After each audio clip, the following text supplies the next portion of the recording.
I am Frank Sisson from the University of Alberta. Our session this morning is on panel 1, the Romantic period, that is the early 19th century.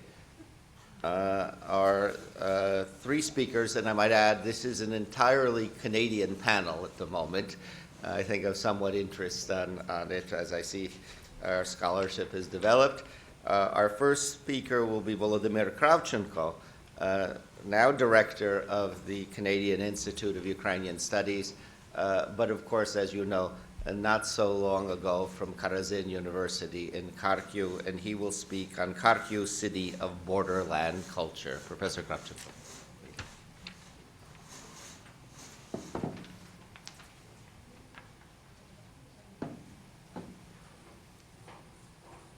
Thank you, Dr. Sisson. Ladies and gentlemen, I do feel like I'm in Kharkiv again, or being promoted to Kharkiv intellectual mafia abroad. A couple of years ago, I published a monograph about Kharkiv city. It was issued by the European University in Vilnius in Russian, and my current presentation is based mostly on the materials and some findings of this book.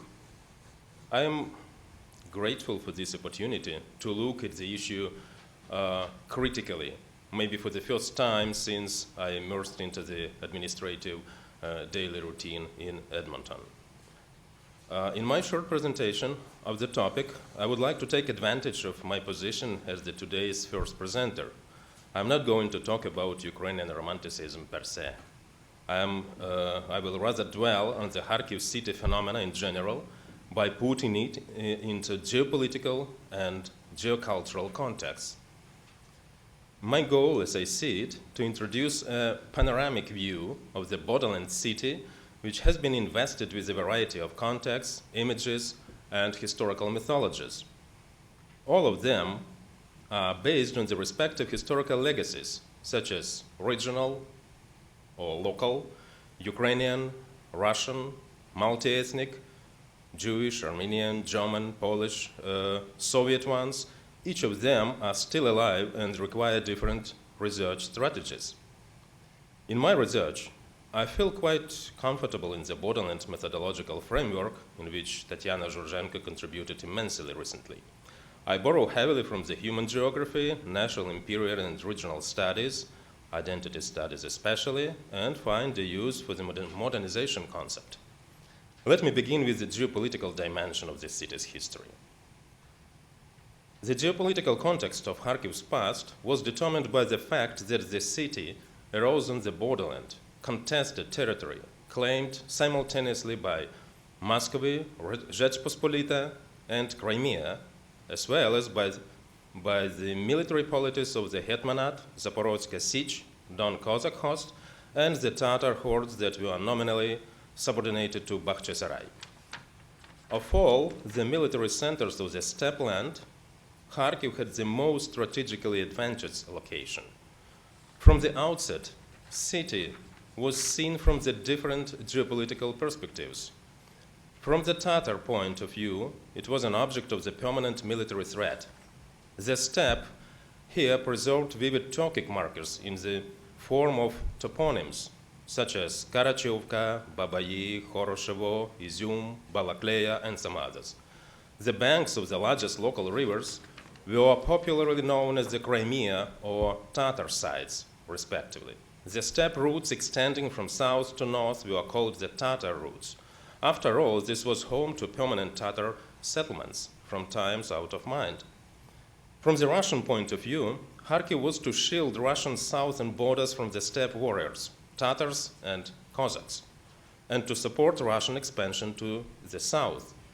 This is precisely why it became the headquarters of the commander-in-chief of the Russian army, called Ukrainian army from the outset, stationed on the steppe border, the hub of large-scale wholesale trade, and finally the main center of the Russian Orthodox Church in the region. From the other perspective, from the Ukrainian hetmanate's point of view, Kharkiv was founded by a bunch of deserters, traitors. This territory began to be actively settled under the Russian government's control by refugees escaping from the Ukrainian lands that were engulfed by the Cossack War, led by Bogdan Khmelnytsky. Various Cossack hetmans aimed to destroy this hornet's nest, but in vain. And the same can be said about the Don-Cossack host perspective. There were several attempts from their side to destroy the Sloboda settlement region, but once again in vain.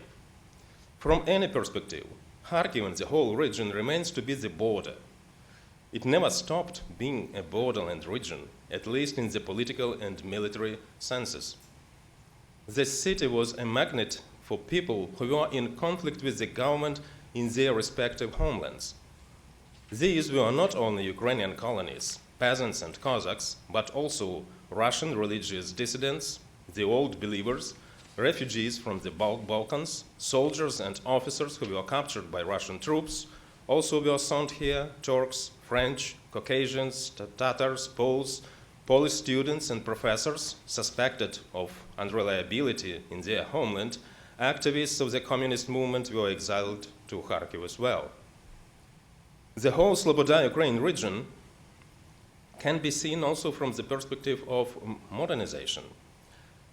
It was a huge experiment launched by the Russian government in the 17th century in order to protect its southern borders, where more than 30% of the Russian resources were concentrated. The whole region turned into a military-free economic zone settled by the foreigners, allotted with special privileges and benefits, such as the unrestricted distilling and sale of alcohol, the sale of goods at markets, favorable tax treatment, and so on. Kharkiv rose to the status of the center, of the capital of the borderland, that encompassed, in addition to the adjacent Russian and Ukrainian lands, the entire left bank of the Dnipro River, together with the Crimea and the Caucasus. In fact, Kharkiv appeared to be in the center of the Russian most advanced and most modernized territory to the south of Russia proper. It was extremely polycentric region from the outset. Kharkiv city, Kyiv city, and Odessa city, three modern cities that represented respectively three distinct regions: Ukraine in terms of geography, Little Russia, former Hetmanate, Cossack state, and New Russia, new project initiated by Catherine the Great. All of these cities became the main contenders for the administrative, economical, and cultural supremacy in the region, generally known as South Russia. Ukrainian, in terms of its geographical location, Kharkiv competed with Little Russian's Kyiv and New Russian Odessa for the supremacy on the broadly conceived South Russian territory in the end of the 18th, in the 19th centuries. Finally, Kharkiv lost battle for the New Russia to Odessa and the battle for the Little Russia to Kyiv. Instead, Kharkiv managed to win the battle for the new Donbas Krivorizhye region. During the second half of the 19th century, the capital of the Slobodska Ukraine borderland was transformed into the main administrative and financial center of the new industrial base known as the Donetsko-Krivorizhsky Basin. In this battle, Kharkiv became a winner and another contender, Katerinoslav city, a loser. Kharkiv's cultural geography was defined by both religious and secular frameworks. The former separated it from Europe. The latter, in contrast, endowed Kharkiv with the look of a city included in the European cultural space. Initially, this space remained a continuation of Polish cultural space. The first literary monument to place Kharkiv on the cultural map of Europe in the early 18th century was written in the Polish language. Jan Ornowski's The Rich Garden. Calendars, the first publications to be issued in Kharkiv in the late 18th century, were translated from the Polish. Kharkiv University maintained close contact with Vilnius University and the Kremenetsky Lycée. A number of Polish scholars taught in Kharkiv, and Polish students occasionally comprised up to 1/3 of the student body of the local university. Therefore, Kharkiv may be considered part of the Ukrainian-Polish cultural borderland and studied in the relevant historical and cultural context. Kharkiv Romanticism, by the way, was inspired mostly by the Polish influence, by the Polish intelligentsia. Western-oriented Russia became the second source of the local modern culture. It was Russian Enlightenment that transformed Kharkiv into the city of the modern European type, quite comparable to Odessa. Kharkiv with its university became the cultural capital of the Russian-Ukrainian borderland, along with its bilingual Russian-Ukrainian intelligentsia, local Surzhyk, and ethnic Ukrainian population. Multi-ethnic makeup of the city became a direct result of the Russian Western modernization. The German, French, and Austrian scholars and lecturers worked in the local university established by Vasil Karazin at the beginning of the 19th century. German artisans founded a city street called Niemiecka улица, German Street. Various European nationals were permanent residents of Kharkiv, teachers, artisans, merchants, military men, people engaged in the arts, and some others. The industrial age brought Kharkiv even closer to the West. German, French, and Belgian companies were the main investors in the local economy throughout the second half of the 19th century. And during the First World War, Kharkiv was home to the general consulates of Belgium, Great Britain, Italy, Persia, United States, and Sweden. At the beginning of the new modern era, Ukrainian lands presented a variety of regions, each of them with its own combination of identities. Let me illustrate this with this.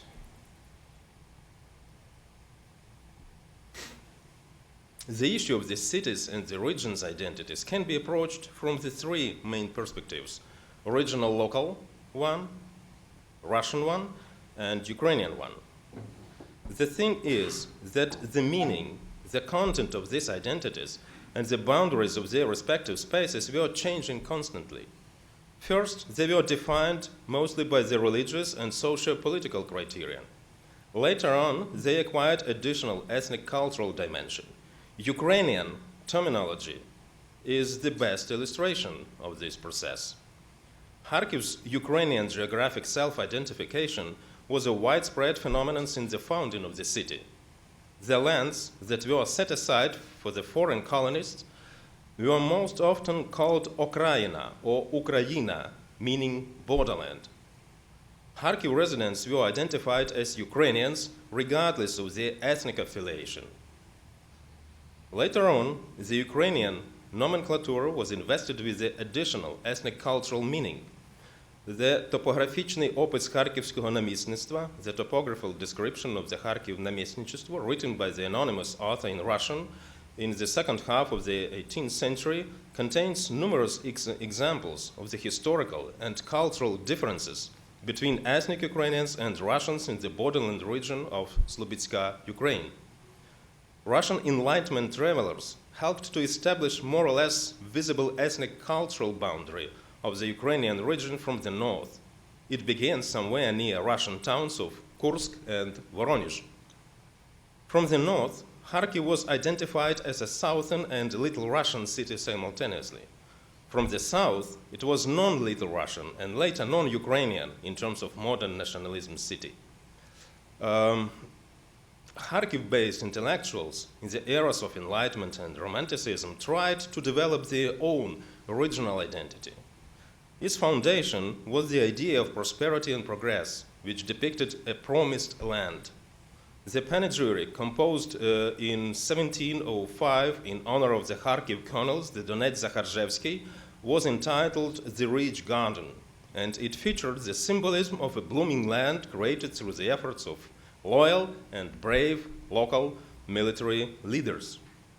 Contrary to the, so to say, treacherous Little Russians, Sloboda Ukrainians emphasized their loyalty to the Tsardom, making use of the antemurale mythology. Generally, typical military component of the local mythology was married with the idea of progress and prosperity, or in other words, of modernity.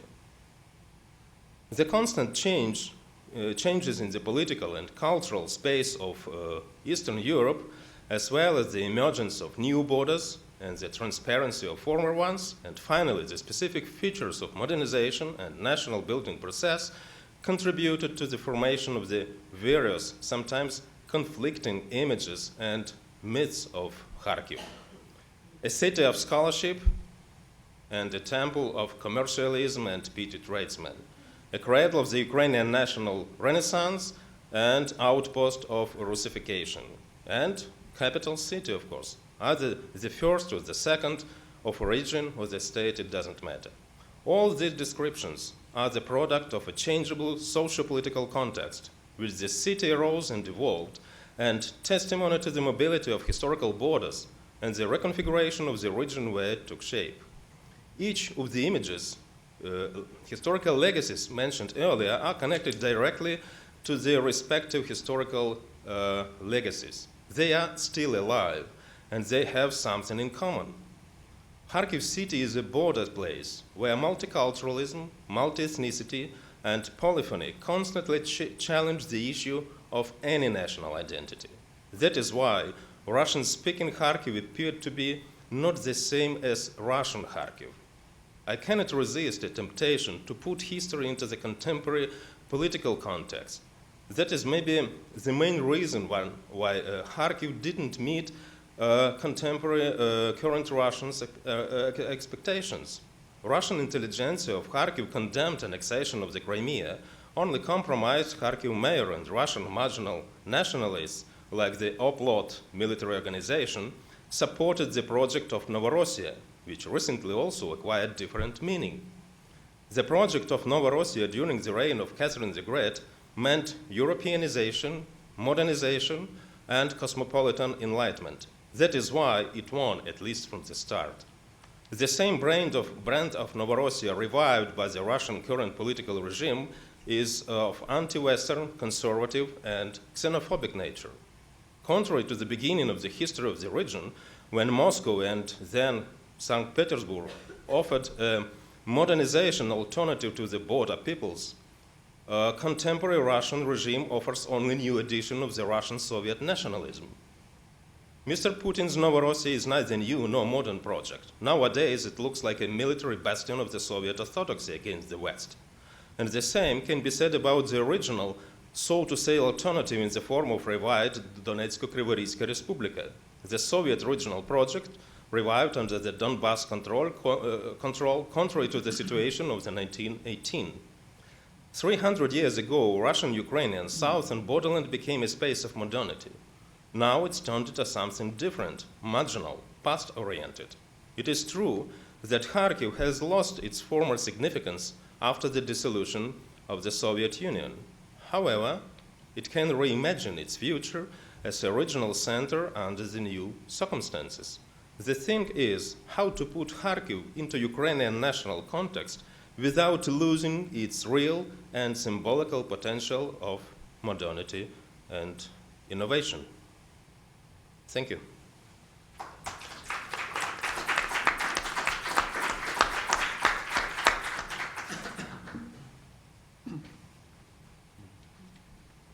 Well, and we thank you for going from the 17th century up to current times and providing a wonderful background for our further discussions. And also thank you for having kept within the time limit, so a model for speakers to come. Our next speaker will be Serhiy Bilenky, an associate of the chair of Ukrainian Studies at the University of Toronto, and he will speak on the Kharkiv-Kyiv transfer, continuity, discontinuity, rivalry.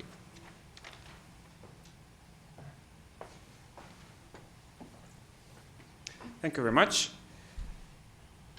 My presentation will be partially elaborate on one of the contexts suggested by Professor Kravchenko, namely the historical connection between Ukraine's arguably two most important cities. Well, some might disagree, but I'll try to convince you that in fact these cities are two of the most important cities in modern Ukraine. Kharkiv and Kyiv have been different in many ways. Kharkiv also was the largest rival of Kyiv as the most important Ukrainian city during much of Ukraine's modern history.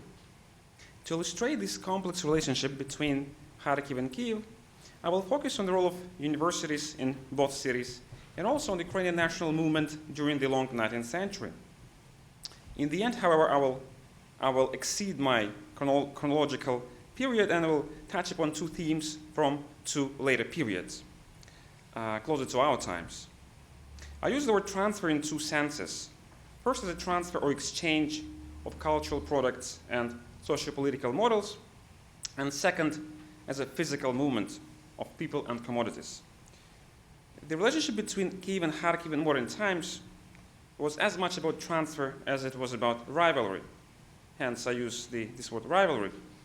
For example, to give you a quote that explains what rivalry means here, historian Mykola Kostomarov, who made his academic pilgrimage from Kharkiv to Kyiv in 1844, remarked that in many respects, cleanliness, infrastructure, urban planning, and architecture, Kyiv, quote unquote, seemed a much worse city than Kharkiv, end of quote. Indeed, Kharkiv was a better planned city, and we know this from various sources, at least around the mid-19th century, a city which contained a far greater number, for example, of brick houses than Kyiv around that time. And until, again, the mid-19th century, the populations of both cities were almost equal. And then the Russian government decided to choose Kyiv and to turn it into a bastion of Russian Orthodox presence in Red Bank, Ukraine, and then Kyiv basically exceeded all other cities on Ukraine's territories. In terms of modern communications, and it's interesting to look at this railway map, for example, Kharkiv was first connected by railway with Kursk and Moscow rather than with Kyiv, and that happened in 1869. Then Kharkiv was linked to Poltava the next year, and only indirectly to Kyiv. This showed that the empire encouraged direct links between Ukrainian and Russian cities, but not within Ukraine, except when economy demanded efficient connections. Hence, Balta-Odessa railway as the first railway line in Ukraine in 1865. Yet human movements linked two cities, Kyiv and Kharkiv, long before railway, and irrespective of this means of communication. Since the opening of the university in Kharkiv in 1805, the city became a major intellectual center of Ukraine, a prime destination of academic pilgrimages, initially from the West, when academics were recruited in Germany and in France. Kyiv, by contrast, remained primarily a destination of spiritual pilgrimages for many decades. Only after the opening of Kyiv St. Vladimir University in 1834 did this borderland metropolis in the making become a center of secular culture. Since the 1830s, academics began to move in both directions. Some of these moves were voluntary, some forced, such is the case of Polish professors of Kyiv University who were relocated forcibly to Kharkiv in 1837-1839. A few Kharkiv academics from the other side proved particularly important for Kyiv and for an early history of its university. And I'll give you 3 or 4 examples. A Kharkiv graduate, historian Volodymyr Kravchenko, who is now totally forgotten in Ukraine, and deservingly became the second rector of Kyiv University, and also one of the most popular professors in its history, professor of world history. The already mentioned Kostomarov taught at Kyiv and also was among the founders of the legendary St. Cyril and St. Methodius Brotherhood. Another example is of Ambrosi Metlinsky, a famous poet and folklorist who started out as a professor of Russian literature at Kharkiv University before relocating to Kyiv in 1849. And finally, my last example is that of Alexander Fedotov-Chekhovsky, who was similarly transferred to Kyiv, in fact, to replace a Pole, a brother of Adam Mickiewicz, who himself went to Kharkiv. This is such an exchange. In Kyiv, this ex-Kharkivite became a pioneering legal historian of early modern Ukraine, primarily Volhynia, and this list can go on. The educational links between Kiev and Kharkiv were first enforced by the Russian authorities in 1818, when Kiev province with Kiev was removed from Vilnius school district, dominated by Poles, and placed under supervision of Kharkiv University, really for the first time in this modern times. This meant that now it was not Catholic Poles, but Orthodox Russians and Ukrainians who were in charge of schools in Kiev and in the province. After the Polish November uprising of 1830-1831, Kharkiv was made responsible for two other right-bank provinces, Volhynia and Podolia, for a few years. While Kharkiv remained, in many ways, a Ukrainian cultural capital, at least in the minds of many contemporaries, Kiev for decades was a highly contested spot in which Russian, Polish, and more modest Ukrainian cultures intersected or clashed with each other. Moreover, we already learned it today from the first presentation, Kiev and Kharkiv represented two different borderlands. Orthodox Catholic in the case of Kiev, and Ukrainian Russian in the case of Kharkiv in modern times, in this long 19th century. As regards to universities, the differences were no less remarkable. Kharkiv University reflected a communal zeal of local Ukrainian nobles, whereas Kiev University reflected the autocratic nature of Russian imperial authorities. As such, Kiev University, with its rather violent origins, was an antithesis to Kharkiv. In contrast to Kharkiv University, the university in Kiev was directed against the local society, which in right-bank Ukraine consisted of Roman Catholic Poles. This Polish connection of Kiev at the time was probably defined its image. An important goal of Kiev University was, quote-unquote, to suppress the spirit of a distinct Polish nationality, end of quote. That was the words of Russia's Minister of Education, Serhiy Bilenky, something that never applied to academics in Kharkiv. While Kiev was viewed by the government as a sense of Polish national movement, Kharkiv was perceived as the sense of Ukrainian activities, again, in the vision of Serhiy Bilenky in the 1840s. And this mindset, Kiev was to become a Russian military and spiritual fortress. Kharkiv, by contrast, ceased to be a fortress in the late 18th century. Kharkiv was also traditionally considered to be an early center of Ukrainian national movement, particularly romantic literature and scholarship associated with Kharkiv University. In this periodization in his periodization of Ukrainian national movement, Omelian Pritsak sandwiched the so-called Kharkiv stage of this movement between Novhorod-Siversk, the first stage, and Kiev, third stage. So the Kharkiv stage was, quote-unquote, characterized by the development of modern Ukrainian literature. Representatives of the gentry or persons associated with them decided to write in Ukrainian rather than in Russian, end of quote. That's Pritsak's words. He pointed to such iconic writers as Petro Kulak-Artemovsky, Grigory Kvitko-Oslovyanenko, and a few others. What mattered for Pritsak and this Kharkiv connection, that by choosing to write in Ukrainian, these Kharkiv writers proved that the Ukrainian language was still very much alive, and not a disappearing idiom, as some had thought before. And so the importance of Kharkiv during these decades was primarily in literary field, as a center of pre-Romantic and Romantic Ukrainian literature. And paradoxically, this was also the view and opinion of Russian radical critic Serhiy Bilenky, obviously hostile to anything Ukrainian, for whom the local literature written by Kharkiv-based writers was nothing but boorish, in his words. And so, according to Bilenky, the city of Kharkiv was, quote-unquote, in a sense, the capital of Ukraine, and therefore the capital of Ukrainian literature, end of quote. But for him, that literature meant provincial and tasteless poetry, so it was not a flattering metaphor. If you follow Pritsak's geographical account, then Kharkiv was a point of departure for Ukrainian national movement that traveled westward to Kiev, third stage, to Geneva, where Drahomanov was based, the fourth stage, and then to Galicia, the fifth stage, kind of the final stage in his narrative. Pritsak, however, emphasized not only stages but also dialectics, and so in these dialectical terms, he returns to Kharkiv as a new political center of Ukrainian movement in the early 20th century.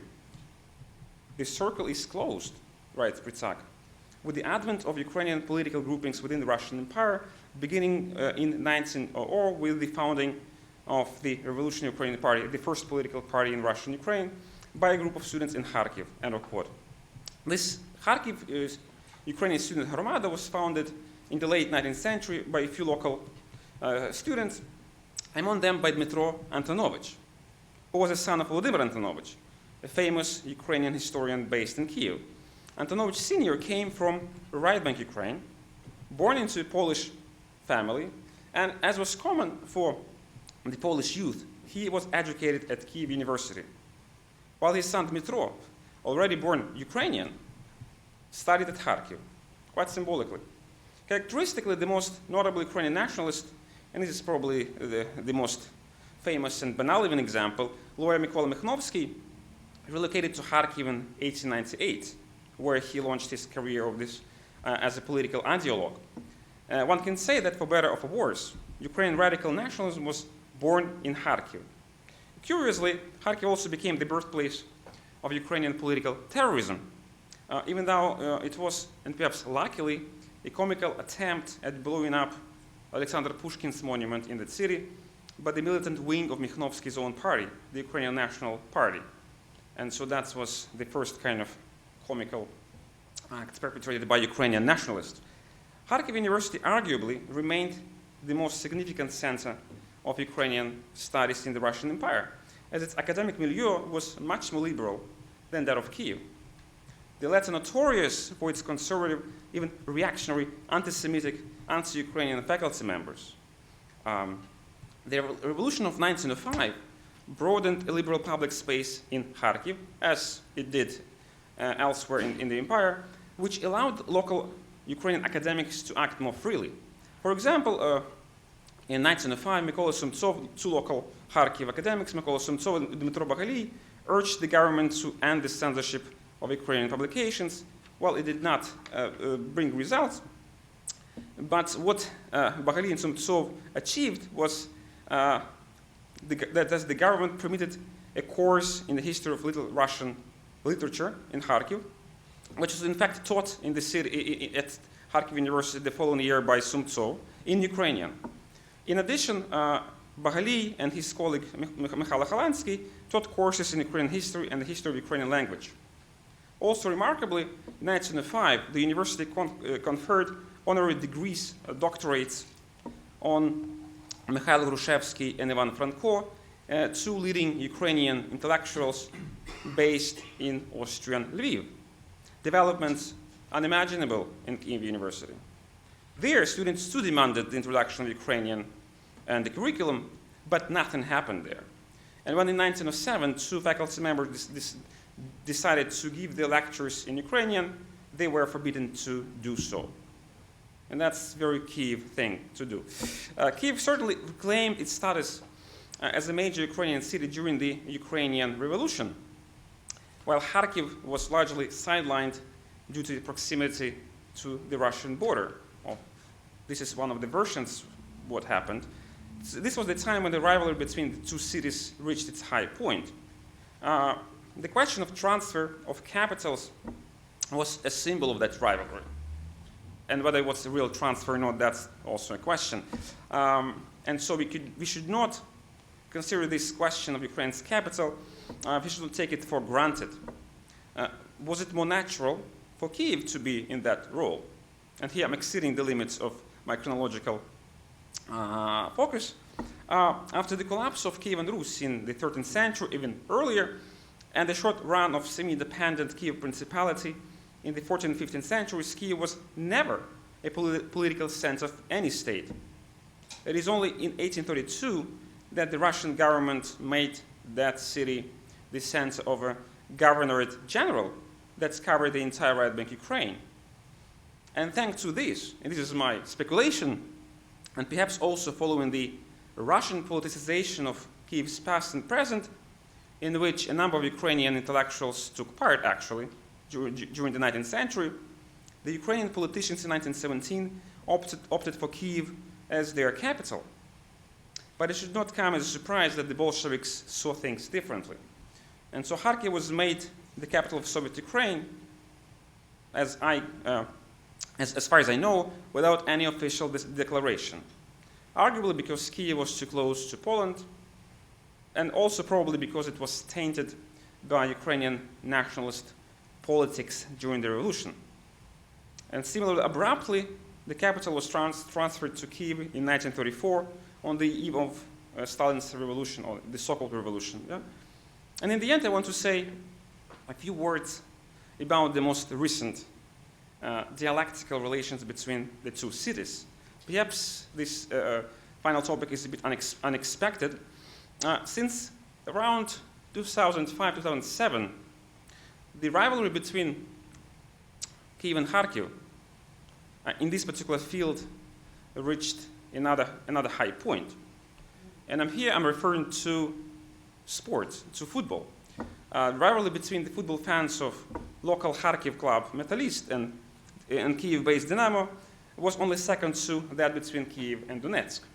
What is more important is how the fans from Kharkiv internalized their city's political legacy. One of the most popular chants they used and still use is the first capital, usually proudly sang in Russian, and most often addressed to us, the Dynamo fans, Kyiv fans. Yet during the months of the recent revolution in Ukraine, Kharkiv fans have proven to be among the staunchest supporters of change, and also have comprised the nucleus of massive rallies against separatism in eastern Ukraine and against Russian aggression, even more actively than fans of other football clubs in Ukraine.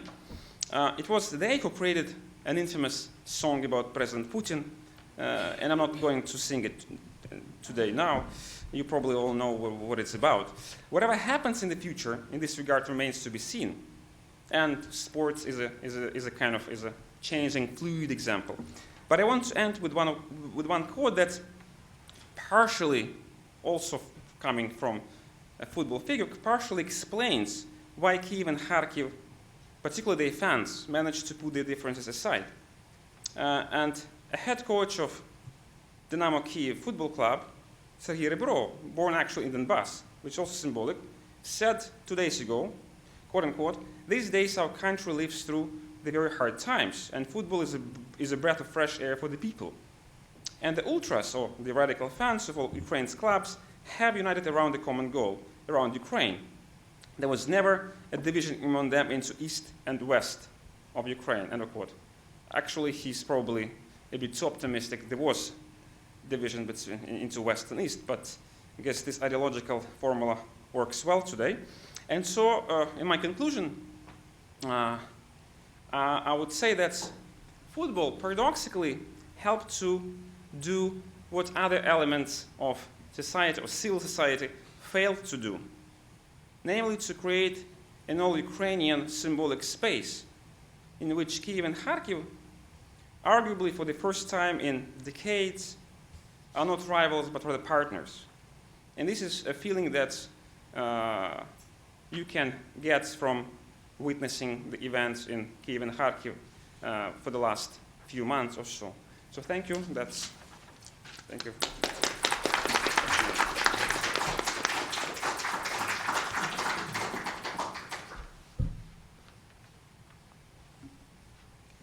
Yes, in this Kharkiv Love Fest, I just want to tell you I'll rise later in defense of Kyiv as a capital, so it will not be forgotten entirely.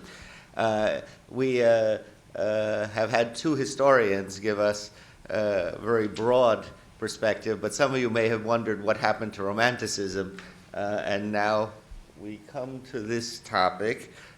Professor Taras Koznarsky of the University of Toronto will speak on Kharkiv, the capital of Ukrainian literature. And where is he now? Okay, go ahead. It might take a little bit longer, but...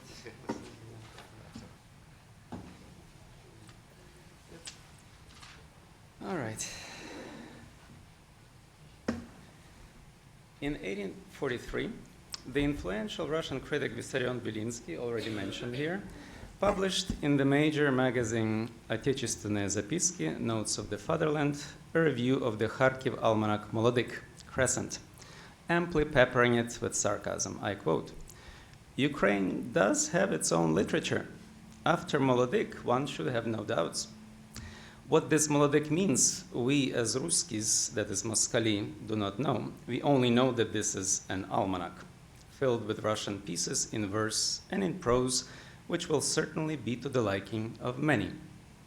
Kharkiv, given its multitudes and beauty, in a certain sense is the capital of Ukraine, and therefore the capital of Ukrainian literature, that is, of Ukrainian prose, and especially of Ukrainian poetry.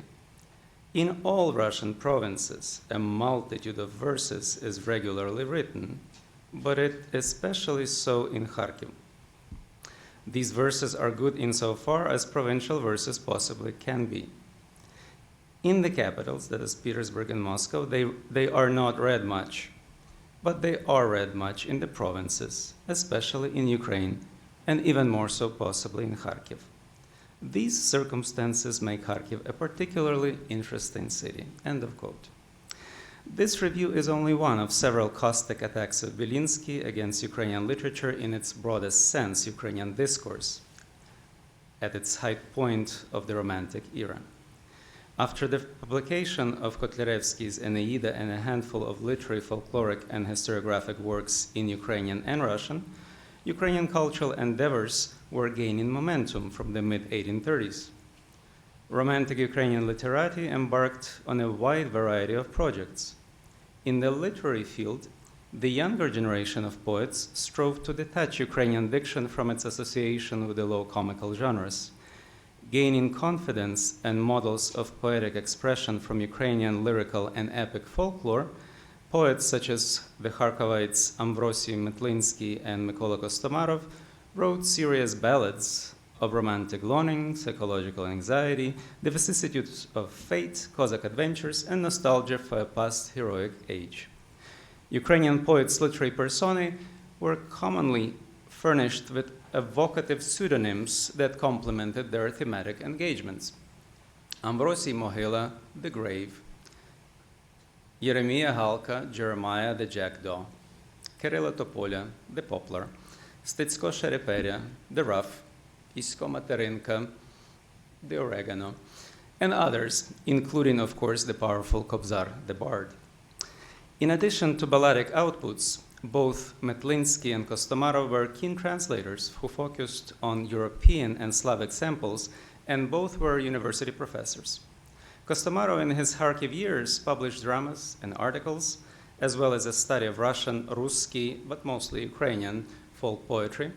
In short, in several Ukrainian cultural hubs and social networks within the Russian Empire, St. Petersburg, Moscow, Kharkiv, and especially in Kharkiv to second Bilenky, as well as in Kiev and even in Odessa, we observe a sizable growth in cultural aspirations among Ukrainian intelligentsia. This growth can be visually schematized through the publication of books. Now, I'm not sure how visible it is. I'll try to do my best with these images. So these are the years, and you see that Kharkiv really occupies a significant place in the book publishing business of Ukrainian products, that is, books on Ukrainian themes by Ukrainian authors done in Ukrainian and in Russian.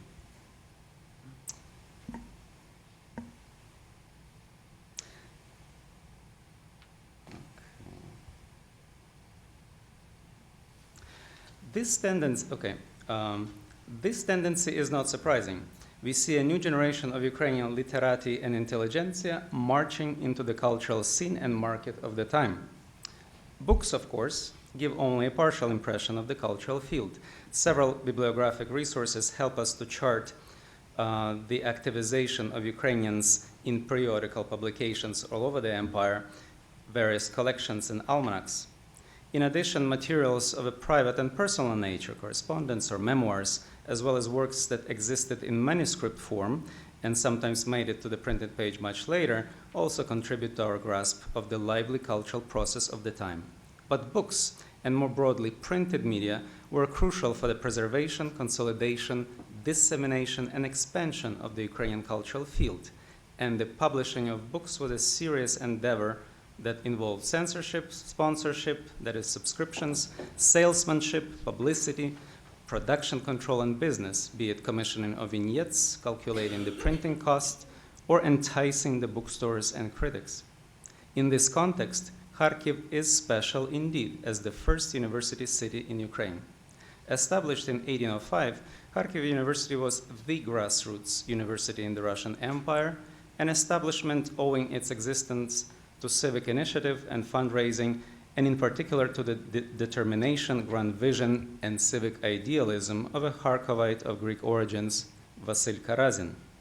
Karazin hoped that Kharkiv was destined to become an Athens-like sea of enlightenment for the entire Russian Empire.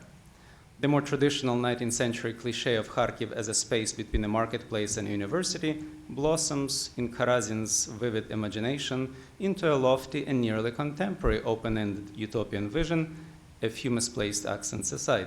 Industry, trade, education, and civility merge harmoniously and globally amidst the blessed Slobozhanщина steppe. And I quote, "For us, in Kharkiv, dwelling in the Scythian realm which once terrified the ancient Greeks, today sugar grows on the Antil and cinnamon on the island of Ceylon. A fortunate age promising common brotherly union of the entire humanity. Soon the free Negro, having arrived from Guinea on his own ship to Odessa, and the enlightened inhabitant of the Sandwich Islands returning from New York University to his fatherland through Russia, will be able to stretch their friendly embraces toward the southern Russian, that is Ukrainian, and discuss with him the achievements of sciences on the same place that less than 200 years before served as a dwelling for wild deer and as a passage for Crimean barbarians who devastated the Russian interior." End of quote. A printing house was established in Kharkiv as early as 1805 by two German printers. And when responsibilities for censorship were delegated to universities by the initially liberal-minded Alexander I, Kharkiv witnessed a proliferation of publications, more than 210 over a decade. These were mostly speeches, textbooks, dissertations with only a few literary works in Russian, not unusual for the period. A decade after the establishment of Kharkiv University, a circle of professors, graduates, and sympathizers, Rozumnik, Honorsky, Yevgraf Filmofitsky, Vasil Maslovich, Petro Gulak-Artemovsky, Grigory Kvitka, initiated or participated in a remarkable array of periodical publications: Ukrainskii vestnik, Ukrainian Herald, the satirical journal Kharkivskii Demokrit, and Ukrainskii journal, Ukrainian Journal.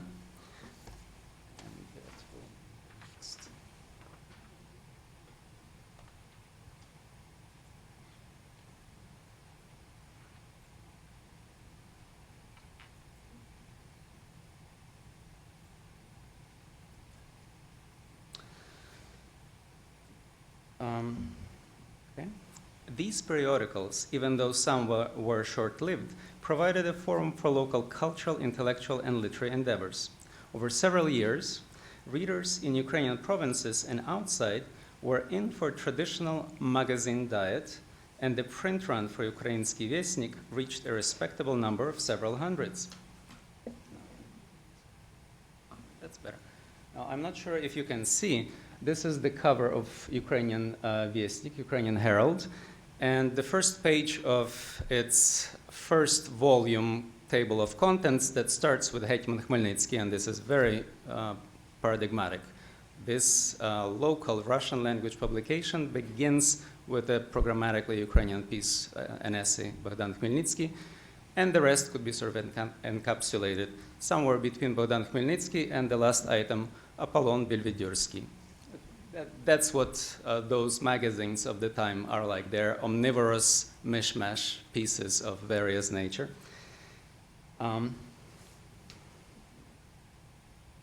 That's the rest of the table of contents. And you see here that we do have local content.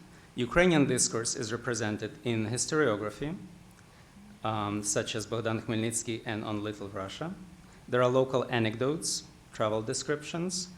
Literature in Russian usually is styled after conventional genres and rhetorical models: poems, short meditations on a topic in prose, descriptions, and so on. And later, Ukrainian samples entered this magazine through Petro Gulak-Artemovsky, Travesties and Fables, furnished with authorial and editorial forewords, afterwords, and supplikas. Now we are looking, again, difficult to see, my apologies, at the list of subscribers of that Ukrainskii vestnik. And in the first year, there are 224 individual subscribers, 4 postal offices subscribing to it, 3 universities, 15 gymnasia and institutes, and 68 local elementary schools. This is very good for the time. Periodicals could rarely, to have a couple of hundred subscribers meant it's a successful journal of the time. And if you were able to see there what interesting names, you would find most of these subscribers are from broad Ukrainian territory, that is Hetmanat and Slobozhanщina, but you find people such as future Count Uvarov, future Yevgeny Bolkhovitinov. You'll find people from Kyakhta and Yekaterinoslav and Perm, and so the geography of those interested in Ukrainskii vestnik is quite remarkable. Ukrainskii journal, published in the mid-1820s, foreshadows romantic trends, publications of folkloric and ethnographic materials, an essay of Ivan Kulzhinsky on Ukrainian folk poetry, part of his Malorossiyskaya Derevnya, Little Russian Village. By the 1830s, there are changes in the literary field. Censorship is consolidated in the imperial capitals. The literary market gravitates toward the capitals too, where books are more easily printed and sold. Ambitious graduates from the institutions of higher learning, be it Nizhyn Gymnasium or Kharkiv University, pursue their careers in Petersburg. Imperial metropolis, with its networks of compatriots, schoolmates, and relatives, remained the key attraction for the descendants of the Cossack elites, newly minted hereditary gentry. The so-called Ukrainian fashion in Russian culture of the time can be seen both as the product of their efforts to promote their social and cultural capital and a new opportunity that helped literati from Ukraine, such as Rybinko or Roskovchenko or Kukolnik, navigate in the metropolitan social networks. Yet Kharkiv, even if less glamorous than any of the capitals and less comfortably close to home than Nizhyn, continued to attract the teenagers from Sloboda Ukraine, former Hetmanate, and the adjacent Russian provinces. Unlike Nizhyn, with its Bezborodko Gymnasium, Kharkiv, boasting a population of over 20,000 and thousands of temporary laborers and dwellers, could offer opportunities on site for the brightest and most ambitious graduates. Hence, some Kharkiv graduates pursued local options at educational or bureaucratic venues, at least temporarily, before they could move on. Kharkiv must have accommodated a critical mass of people engaged in literary pursuits, the first herald of such tendencies that developed into what we know today as the Kharkiv Romantic School was a spirited and motley circle of friends, graduates, all in their early 20s. A Russian, Izmail Sreznevsky, a Moldovan, Khizhdeu, Ukrainians, Shpegotsky, Roskovchenko, brothers Yevetsky. This group is now called the Sreznevsky Circle, both because Sreznevsky remained in the Kharkiv milieu longer than his friends and embarked on a wide range of literary and syncretic literary intellectual projects. Literary and organizational aspiration of the group resulted in Ukrainskii Almanach, at once a modest and ambitious collection of literary, ethnographic, and folkloric pieces in Russian and Ukrainian. Zaporozhskaya Starina, Sreznevsky's success and reputation, as well as its discontents because of forgeries, is a massive syncretic corpus of Ukrainika. Later literary plans of Sreznevsky included Ukrainskii Zbornik as a broad series of literary, historiographic, and ethnographic materials, of which only the first issue was published, and it contained Kotlяревsky's Natalka Poltavka. Not sure if you can see the third over here. Such projects buttressed Ukrainian literary endeavors. Sreznevsky, in a letter to the Moscow professor and censor Ivan Snegiryov, ardently argued for the philological dignity literary suitability and cultural value of the Ukrainian language.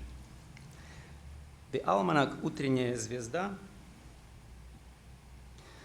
1833-34, united the younger and older generations of of Russian and Ukrainian literati by an enterprising Muscovite of Siberian provenance, Ivan Petrov. Yet the decision to draw a physical boundary between the Russian and Ukrainian language issues, language works, resulted in two discrete, physically discrete issues whereby the Ukrainian volume was shaped by Grigory Kvitko-Osnovyanenko, who also wrote a programmatic preface, Suplika do pana izdatelя, in the middle. And it was a canon display of current Ukrainian literature bringing together Ivan Kotlяревsky and Yevhen Hrebinka, Opanas Shpegotsky, Golak Artemovsky, and Kvitka himself, parading an impressive display of poetic and prosaic genres, as well as diversity of comical and serious dictions. This collective enterprise coincided with Kvitko-Osnovyanenko's debut as a Ukrainian prose writer.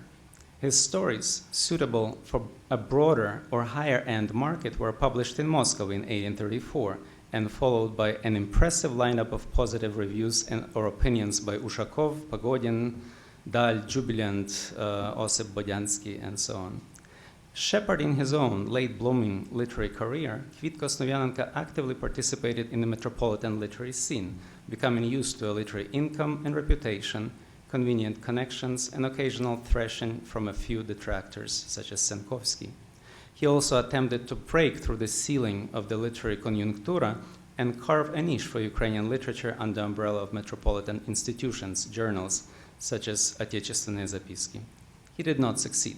But if you look at Ukrainian publications of the, you can't look barely, from the mid-1830s through the mid-40s, you will see that, and these are all from Kharkiv, that this is remarkable. This is the most active Ukrainian, in Russian and Ukrainian book publishing center in the Russian Empire at the time.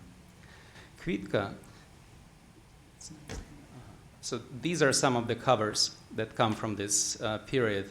The complete publication of Kotlяревsky's Eneida, Molodyk, a four-installment almanac of which the second issue was in Ukrainian, and various Ukrainskii ballady by Kostomarov, and Metlinsky's Южный русский сборник.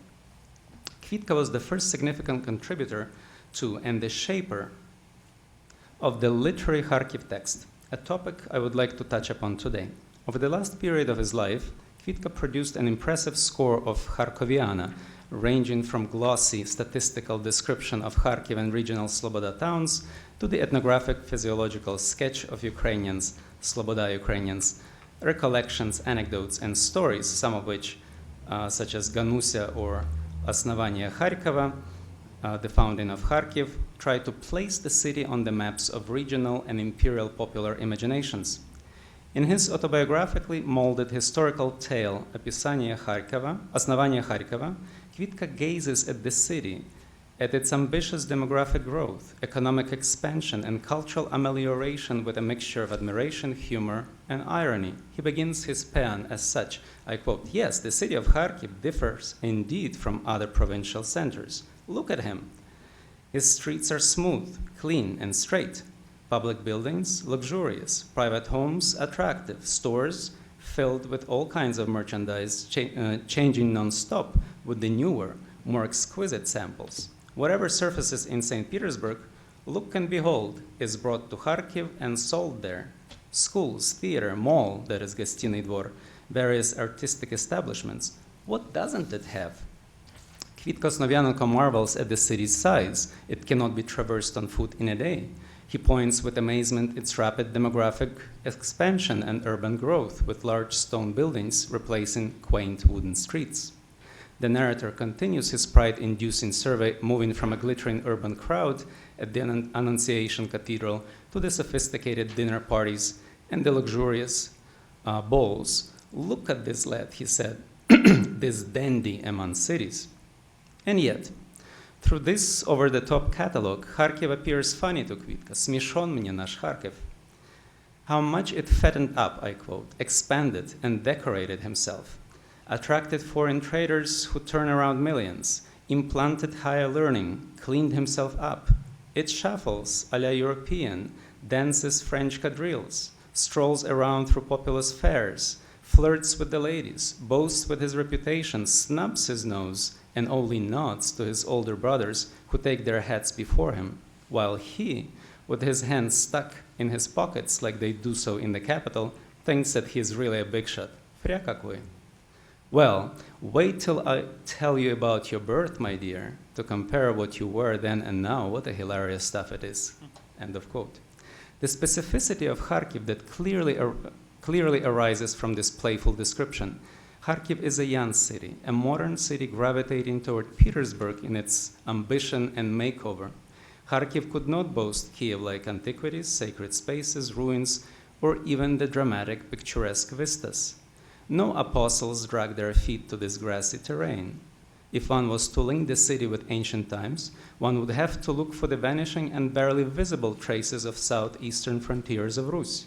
However, if one was to tackle Kharkiv's origins, one had to turn to more personal and closer ancestors, the Cossacks, and refugees from the Hetmanate at the times of ruin. Kharkiv was extraordinary as an ordinary imperial city. It was the city itself whose birth and superhormonal growth seemed miraculous. It was the birth of modernity in the middle of nowhere, place that 2 centuries before was empty. In the age of Kvitka, Kharkiv could hardly be qualified as a frontier. The Tatars' raids were far in the past, unless the notion of frontier stood for a peculiar tension between the natural environment and voracious civilization, progress and backwardness. Instead of Petersburgian eschatology of floods, demons of climate, and other apparitions, Kharkiv could only offer some monumental mud to struggle with in rainy or snow-melting seasons, on which the German traveler writer Johann Kohl belabored rather pointedly in early 1840s. Rather, Kharkiv appears as a melting pot, for better, as a condition that keeps it apace with civilization in Kvitka's Ukrainskii, or worse, as Ivan Aksakov made clear in his letters. The Slavophile Aksakov was annoyed by Kharkiv as an unseemly hybrid of distorted Little Russia, whose charm the city lacked, and an ugly element of Russianness, Velikoruskaya merzost, a neither nor, a huge city, cute like a toy, he said, and ultimately lacking any physiognomy, however it tries to attain one or pretend to be a second Petersburg, like a gentleman fancily dressed in white vest, white gloves, and a white tie. End of quote. Yet paradoxically, in the Romantic era, Kharkiv's modernity and budding ambition meant, in cultural terms, a search for origins and cultural authenticity which could be more convincingly manifested through Ukrainian avenues, historical, ethnographic, or folkloric, or literary. Somehow these avenues of cultural modernity led from Kharkiv to Ukraine, Ukraine as a historical, authentic, and organic national body. Kharkiv was the capital of Ukrainian literature of the Romantic age. Bilenky was right, minus the sarcasm. Kharkiv as a university city and populous diverse milieu was crucial in the establishment of Ukrainian literary canon and in setting up the next, more radical and more comprehensively nation-building stage in the cultural activities of the Brotherhood of St. Cyril and Methodius in Kiev. Perhaps even more importantly, whether willingly or not, whether by some unheimlich gut feeling, Bilenky for once was right about Ukrainian literature, indeed prophetic about it. Almost 100 years after his Kharkiv diagnosis, the city did become the capital of Ukrainian literature again, as the capital of the young Ukrainian Socialist Republic and a site of the brilliant pleiad of writers and intellectuals of the 1920s, early 1930s, known as Rozstreляне Відродження. And perhaps his assessment is to come true again, another 100 years down the road, that is just about now. Thank you.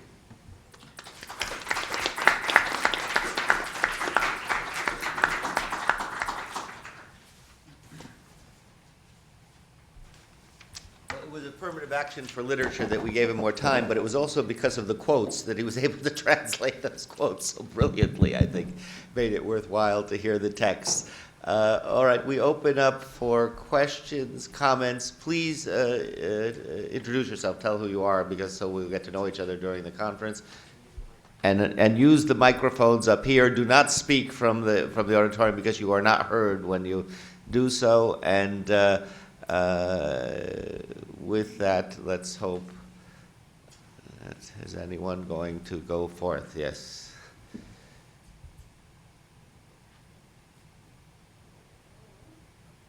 Oleg Tretyak. Something that has been bothering me for quite a while is I never heard anything about the eponymous founder of Kharkiv, Kharkov, and what sort of foundation myth there are associated with it. Do the speakers have anything to add on that topic?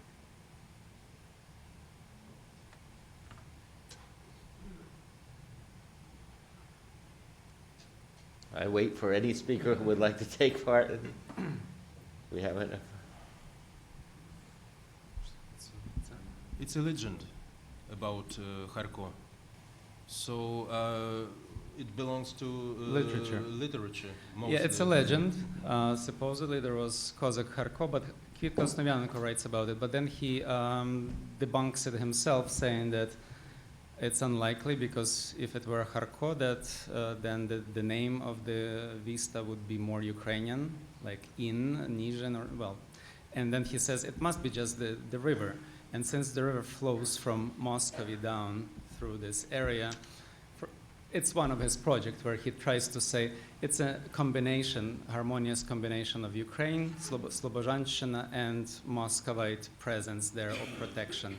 So there is no historical Kharkov. It's one of the projects that try to devise the origins of the city and the region, and it depends on the, call it a mood or particular point that an author like Kvitka is trying to make at the time.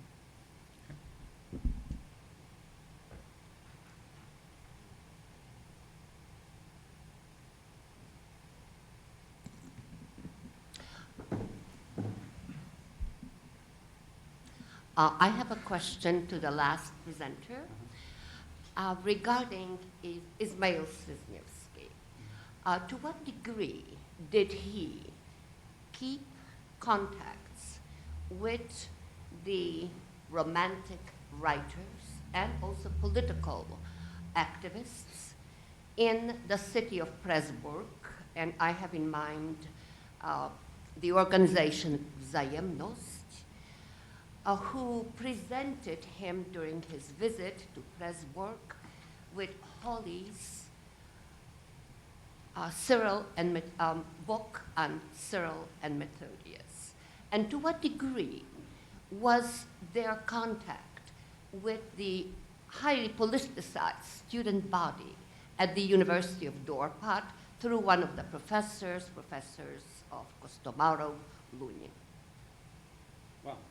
Thank you. Well, to my knowledge, my answer would be none, basically. Srizhnevsky was not a political activist of any kind, and at the time of his travel, he was moving from Ukrainian field into the direction of Slavic field. He became one of the first professors of Slavic philology and later a historian of Russian language, compiler of humongous historical dictionary of Russian. So there is no evidence in Srizhnevsky whatsoever of his political aspirations, aside from his cultural support of Ukrainian projects, Ukrainian language, of which the best example is precisely his letter to Snegiryov, but also all of these projects were done or stopped by the late 1830s. So before he embarked on his travel to various Slavic lands, and after that, after his return, he stayed in Kharkiv only for a few years and then moved on. However, his relationship with Kostomarov were maintained. His relationship with Ukrainian field was a bit tricky because Zaporozhskaya Starina, the key element of his reputation in Ukrainian field, turned into a bit embarrassing kind of experience due to forgeries that are fragrant, the editorializing, the concoctions and compilations of Ukrainian lore that other scholars and successors in this folkloric investigation noticed and pointed out. So he distances himself from that field, but he maintains some not particularly close relationships with Kostomarov, at least. They were pretty on friendly terms.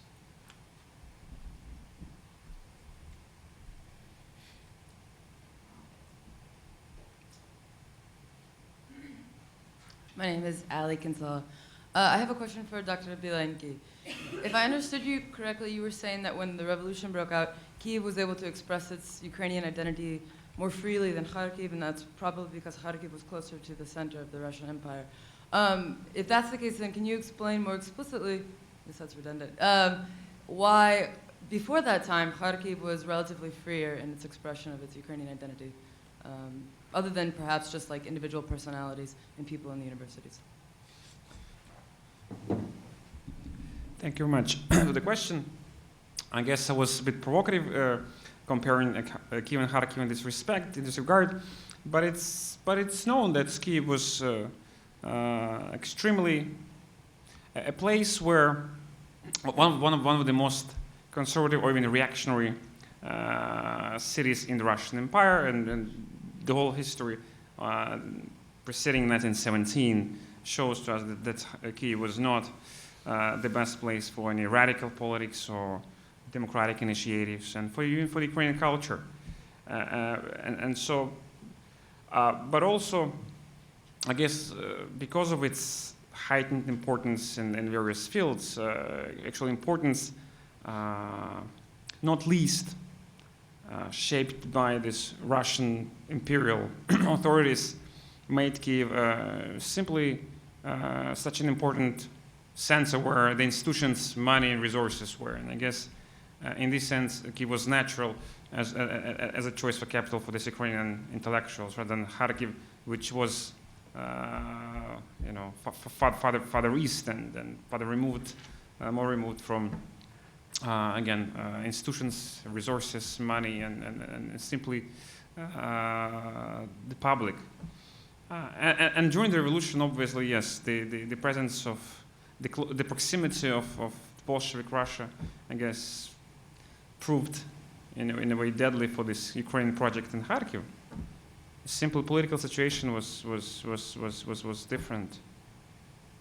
But otherwise, again, Kyiv was this very controversial space. Yes, you have the most conservative elements of the empire, but also you have Ukrainian national parties. You have Jewish writers and public. You have Poles.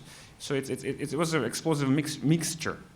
And so it's hard to say why actually Ukrainians succeeded in 1917 in establishing its presence. So it's a question for discussions. I'm not a specialist in the revolution, but that's a good question. Yes, of course.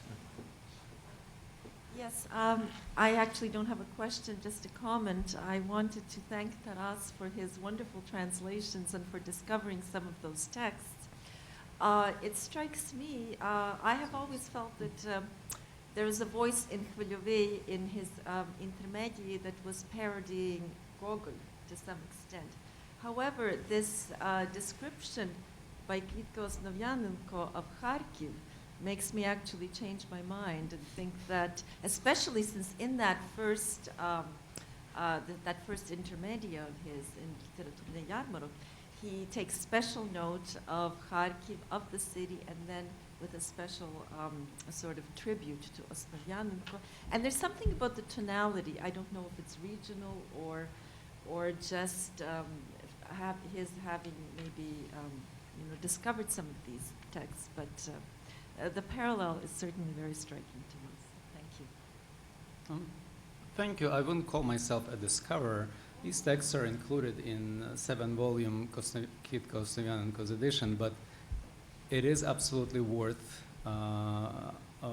of study and attention, especially vis-a-vis such a notion as Kharkiv text, urban text, that is some kind of stable repertory of narratives. Kharkov would fit there perfectly, and cliches eventually that would be associated with the city. The way Kiev is the mother of Russian cities, or Rus cities, the cradle of Russian state. Kiev has his own barrage of cliches that developed over the 19th century and recycled from earlier era. So I was very interested, it was interesting for me to seek something like that for Kharkiv, because certainly Kharkiv evolves as a city with a remarkable urban text, and I think Koznarsky is one of the founders of that phenomenon.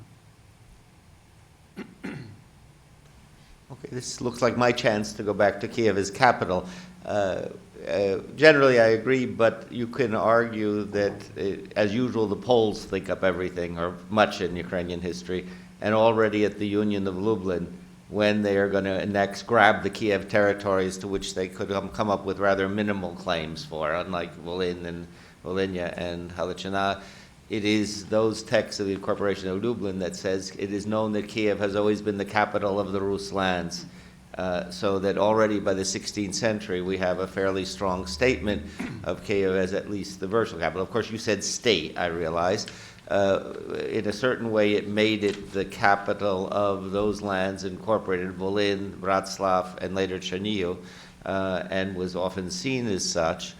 And then secondly, however ephemeral and short Khmelnytsky's entry into Kiev in the Christmas of 1648-49 as autocrat of Rus seems to stamp Kiev as the capital. Now, it had always been Professor Prycak's contention that, of course, the great mistake, and he found many mistakes in Khmelnytsky, and this he agreed with Hrushevsky, over whom his chair was known, although he thought he agreed little with him, but he did agree on many of these things, that the movement to Chererin was a tragic error, that is, that the Kiev should have somehow been made the capital. What I think on part of this, of our borderland discussion that's been interesting is, can we argue that Kiev is much more a borderland city than Kharkiv? I am struck with this moving Kiev around. Certain things of the history of Kiev that trouble me in some of the recent literature. I think Faith Hillis has done very interesting things, but sometimes forgets that there is a 18th century, late 17th and 18th century Kiev that was very different from what happens after the Polish partitions. And then Kiev geographically was on the right bank, but connected with the left bank for much of the 18th century, but on the border of the Hetmanate, and then it becomes the border of the Polish presence, and gets moved to the right bank in a certain way. And why I say maybe less so, maybe Kiev was less a central city for the region around it than Kharkiv was. One of the things I found interesting in Taras's list of that there are all those schools that are, I don't know where those schools were, that are ordering these publications coming out in Kharkiv. And this would go to Volodymyr as well. How much did Kharkiv therefore serve as a regional center for Slobozhanщина, connect with smaller towns and networks around it? And was that a better network in the early 19th century than Kiev has, as Kiev changes basically from networks and patterns? So anyone who wants to take up any of them. Oh, okay. Yes, I think the very concept of borderland is changing constantly. So the very it's a very, I would say it's an abused concept recently. So we can just anything in borderland. But you're right that Kiev experienced that change quite rapidly during these few decades, starting from the late 18th all the way to the mid-19th century, when it was transformed into this Polish-Russian Catholic Orthodox borderland, basically not overnight, but because of the pressures from the Russian government and so on and so on. And why Kharkiv was such well integrated into this local environment with schooling and publications? Well, because it was part of this Ukrainian noble setting, whereas Kiev was basically became removed from this traditional Ukrainian noble setting and was culturally moving more westward this time. So because there's Polish connections, and so obviously, even in terms of subscribers, I'm thinking who would buy those magazines in Kiev, which schools, which institutions, and in Kiev province, outside of Kiev, for example, which was the right bank, most schools until the at least 1830s and demographically even beyond, were usually center of more or less Polish culture and and demographics was different. So I guess in this sense, Kyiv was again weirdly positioned between these various worlds, and so Kharkiv was more natural and more smoothly integrated into this wider cultural setting with resources and Ukrainian cultural milieu than Kyiv. Okay, I'll add to this that I will then, from the first glance, I did not memorize the list of schools, of course, but most of them I think were in Hetmanshchina. The connection between Hetmanshchina, former Hetmanshchina, and Kharkiv is undeniable. In the 30s, we also see how the ethnonym or the adjective, and especially the noun, Ukraina, but Ukrainskii, how they acquire in this romantic Zeitheit a national sense as opposed to local Sloboda Ukraina sense. And it's clear that Ukrainskii Almanach, Ukrainskii Piesni by Maximovich, they treat Ukraine as a organic, quote-unquote, nation that stretches from Voronezh all the way to the south, beyond Zaporozhye, and all the way to Carpathian and beyond. So that's just one sort of aspect of it in the 30s. But certainly, connection is there. Even in the, what is always interesting, in the description of Kharkiv province, Kharkivskое наместничество of the 18th century, even there, you have a footnote on Kyiv depicted as a spiritual center for all Ukrainians, of all denominations, that is including Greek Catholics who flock there supposedly for pilgrimage. So it's the connection is there in older times, but it becomes sort of clear whenever you picture Ukraine or think of Ukraine in national romantic terms. That would include Sloboda and Hetmanate and right bank and stretch into Lodomeria, Galicia, and so on. That's my experience. Yeah, just a brief comment about Kyiv and Kharkiv. Basically, Kharkiv was modeled on the capital of the Russian Empire, St. Petersburg, while Kyiv, in terms of its, so to say, obsession with national identity, was obviously closer to Moscow. And comparing with Kyiv, Kharkiv was more cosmopolitic, less obsessed with national identification. There were no Jewish pogroms in Kharkiv, while we know this tragic history in Kyiv. And Kharkiv, basically, as a cultural capital of the region, belonged to the Enlightenment, while Kyiv was, deliberately chosen as a center of Russification in a more modern context of this definition. And speaking of these symbolically charged cities, I would like to just briefly remind you that it was another sort of rivalry between St. Petersburg from the one side, Moscow from the other side, and Kyiv, in terms of how to define Russian national space properly, and what is the real capital of real Russia. Kyiv, religious identity, Moscow, national identity, or Petersburg, cosmopolitan and European, basically European city. This is just a brief comment to Okay, but I'll push again the issue, if I can, on regional networks. That is, are there towns around Kharkiv that are related to the city? At what degree is there any network that's formed over Sloboda Ukraine that works as a conveyor of culture? And what I assume it would do is these towns, particularly the settlements that were the Sloboda Cossack settlements and whatever, are at this point Ukrainian speaking in a way that Kyiv to the right bank doesn't have any groups. It has peasants who are Ukrainian speaking and then Polish nobles. So can you see any kind of network in that sense? I did not study Slobozhanshchina towns, and what I can say would be just it's possible and likely that cities like Izium, it's certainly that cities like Izium were interested in Ukrainskii vestnik. or cities or towns rather like Okhterka were more Ukrainian than Kharkiv itself. So there was, I would say, the direction that you're proposing is valid. There is something to it. Yeah. If I could just jump in, may I?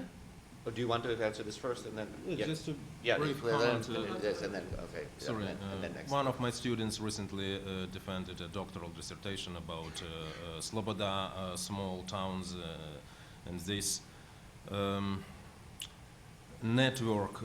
But I would say that judging from my own experience and judging from his findings, it was a huge difference between Kharkiv as the capital of the region. The other question, what region we are talking about exactly, and between even small towns located around Kharkiv.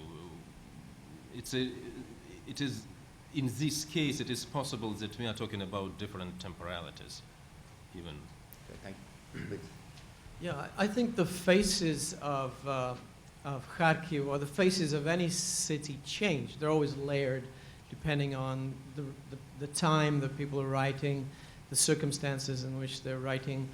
But to the issue of regional identity, one very interesting writer that you may want to, that hasn't been mentioned here, that one may want to look at is Storozhenko, Alexei Storozhenko. He's an amazing, very likable character and a very popular writer, and he clearly loves the regions around Kharkiv. You know, Opochnya, places like that. He integrates them into this sense of Kharkiv, the sense of the main city being fed by the smaller centers. And it's all about a unique identity, a unique Ukrainian identity. For example, when he describes traveling from Russia, immediately you cross the border, there are different kinds of houses, there are different kinds of a different cultural setting. It's immediately recognizable that you can breathe more freely, the air is better, you know, the people are nicer, the women are more charming. And as you get closer to Kharkiv, you get this sense that now you're in the center of a city that is fed by this local culture. What's fascinating for me is that it is different. It is a Ukrainian culture, but it is different from culture elsewhere, and he makes that quite clear. I also am fascinated by how cities or local cultures define themselves in opposition to other places. So I was really very intrigued by Professor Bilenky's positioning of things, positioning of cities or positioning of identities in opposition to other places. I believe that's how we all define identities. It's a very stimulating way of looking at how the local identity positions itself, and how the bigger identity, the national identity, positions itself, because it's always going to be in opposition to something else. So just a few comments. Okay. Professor Kravchenko, Professor Bilenky. Professor Shkandriy, thank you for your comments.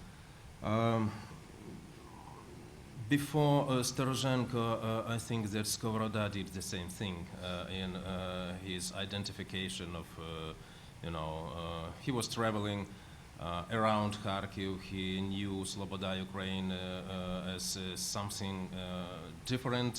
He called it's my auntie, my Malorossia is my mother. I mentioned about Russian travelers, or those from the north, in the attempt to identify. It was quite clear border, symbolical border between Ukraine and Russia in terms of ethnic cultural identification. It started somewhere near Voronezh, Kursk, and Belgorod. But speaking of the very definition of Ukraine, I would say it remained very controversial and difficult to grasp even in the middle of the 20th century. Just let me remind you of the diary of Alexander Dovzhenko. He interviewed some local woman and asking her about her Ukrainianness, and she told me, "We are not Ukrainians." The woman, from Kharkiv region, "We are not Ukrainians. Ukraine is located somewhere, Poltava, Kyiv, and so on. So who are you? We are just locals, or Kokhli. That's it." So the meaning of Ukrainian is it was something in between regional identification and national identification, and only recently ethnic, cultural, or modern national identification. It should be taken into account these, differences and nuances between different meanings, depending on the context: political, cultural, religious, national, whatever. Thank you. I would add to this that classifications also occur depending on the site of classification, who is doing it and for what purpose. Because certainly you could have an intellectual like Vinelian imagining, mapping it grandly, or you can have on a smaller scale. For example, Ivan Aksakov mentions that for Hetmanate dwellers, Slobozhanцы are Moskali, while for Russians from Voronezh, they are Khokhly. So again, it depends who is doing, who is watching. As to Storozhenko, certainly he did not. I had some chronological limits, and he is a very late romantic, so I stopped at the point of 1840s, and that's the most active period in Kharkiv, the city, the milieu. As to travelers, it is absolutely visible, and we can refer to Bilenky himself, who traveled to the south, and crossing the border, he saw the beautiful farmer-like houses, and he did not like at all Russians living in Slobozhanщина, who for him were dirty and totally he's not mincing words in his letter. It's a private correspondence, of course, but he's pretty emphatic in his idealization, quote-unquote, ethnographic idealization of Ukraine, and his dismay at the Russian element in Sloboda, or in Ukraine. And at the same time, we know what he told about Kirillo-Mefodievsky bratchiki. Of course. Yes. I just want to add something about networking, networks. We still have not studied this topic. I mean, how those networks, social networks, they create identities, yes, regional identities, how they contribute. And someone mentioned towns or cities around Kharkiv or around Kyiv, but in those years, it was not towns that really mattered, but probably noble estates, yes? And the concentration of noble estates, the subscribers, the sponsors, the patrons of that culture, that's what really mattered. And so obviously around Kharkiv you would have, I assume, but I don't think how much. I mean, it started. You have number of patrons, potential patrons, supporters, contributors, supporting that Kharkiv culture. So Kharkiv would not be possible without the countryside, noble countryside. There is obviously Kyiv, which was moving basically toward the right bank in the 19th century, was deprived of that organic connection with its own countryside, or Ukrainian countryside in a way, because noble countryside was not working for this Ukrainian romantic culture in Kyiv for the decades. And so that's why the difference between Kyiv and Kharkiv in this respect is important. And again, Kyiv was moving simply on this mental map during these decades. According to Russian officials, starting with the reign of Catherine the Great, there were no real towns, no real cities in Sloboda, Ukraine until the middle of the 19th century. Even Kharkiv didn't fit into this template. And just add, but there were still the 120 some schools, which I find still interesting, would like to pursue, which I don't think would be what we would find, on parts of the right bank at that point as whoever was ordering. So there was some system that was, whether they were assigning that they had to buy them or whatever, but they were going to, in quote, schools, and that I find interesting. Miroslava, did you? I would just like Okay, to add yeah. a footnote in regard to the earlier discussions, Kharkiv versus the countryside, and to what effect this had an effect on Yuri Volodymyrovich Shevelyov. To return back to him, in essence, what comes through his biography, and also in some of the conversations I have had with him, is namely that at some point in his life, in the formation of his national identity, he has a disdain for the rural countryside. But at the same time, there comes a time, especially when he begins to teach the Ukrainian language, when these young men from the countryside appear in his classroom, and as he becomes acquainted with them, and at one point he even says, no, I did not share with him as he shared with his Jewish friends at that particular time, something much closer, intellectually more stimulating. So he says, I did not share with them any kind of a sense of, I think he uses even the term nationalism. He didn't sense that from them. But maybe he says, subconsciously, we all felt it. He uses the concept subconsciously. He sensed that even in these boys from the countryside. And then he's fascinated by their language. He finds that their language clearly is not literary Ukrainian, but it is a very rich language, a very exciting language. And I think that this, in a sense, contributes to his changing of his mind when he begins to speak of his two souls, one of them being the Ukrainian one, with admiration for everything Ukrainian, and the other one being the one that has a kind of a disdain for everything that is peasant and comes from the country. He tries to synthesize that in his own being, and comes to the conclusion that he actually has been influenced by that element. So that just is a footnote. Thank you. Yeah. I'm Mary Kalina from Philadelphia. First, want to thank everyone for your excellent presentations. I had a comment and then a question. I was really struck by what Professor Bilenky talked about, Kharkiv being at the forefront of the Ukrainian national movement, which then moved westward. And I think that's an important fact for those of us, especially with Western Ukrainian roots, to know and keep in mind, especially in the current moment. The second question was to Professor Koznarsky.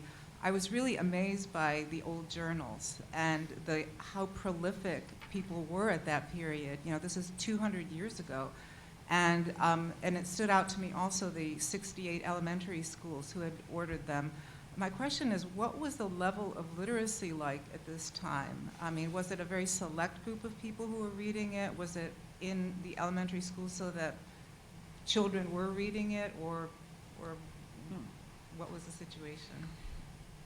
This is beyond my expertise. I don't study education, but I do study literary institutions, so I can't tell you whether children were reading these Ukrainskii vestniki.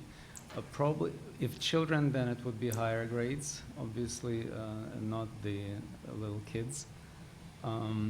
Schools were present in Slobozhanщина because they were, it's a new region. It needs cadres, it needs education, and therefore schools were established, but schools were also a mechanism of Russification because they were predominantly Russian schools, or entirely Russian schools at the time. So that would be my answer for now. I think I would add that's who read those magazines, periodicals, and periodicals were probably teachers themselves or local intelligentsia, local noble patrons of those schools.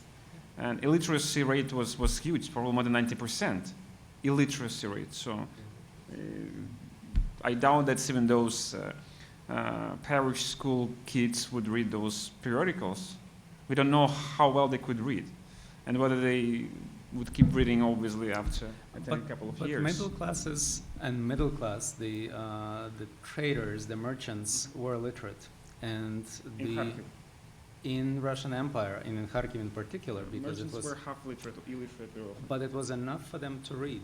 The growth, it's clear that in the 1830s and beyond, you see it by the print runs. They increase, the printing becomes cheaper, and suddenly there is an audience.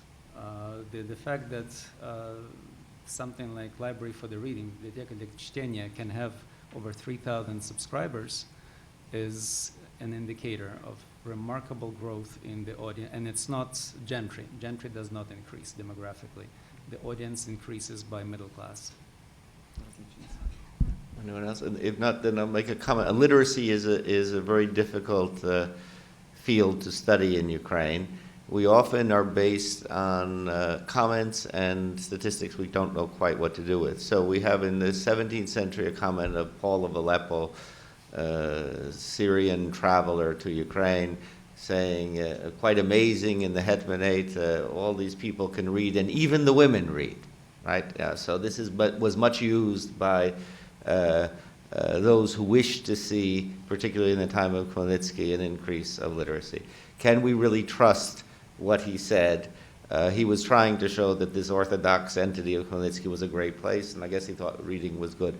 We've got statistics on schools in the Hetmanate. We usually deal with this issue that in the 17th, the early 18th century, literacy spreads because there are schools in the Hetmanate, and then it declines, and that's the other story.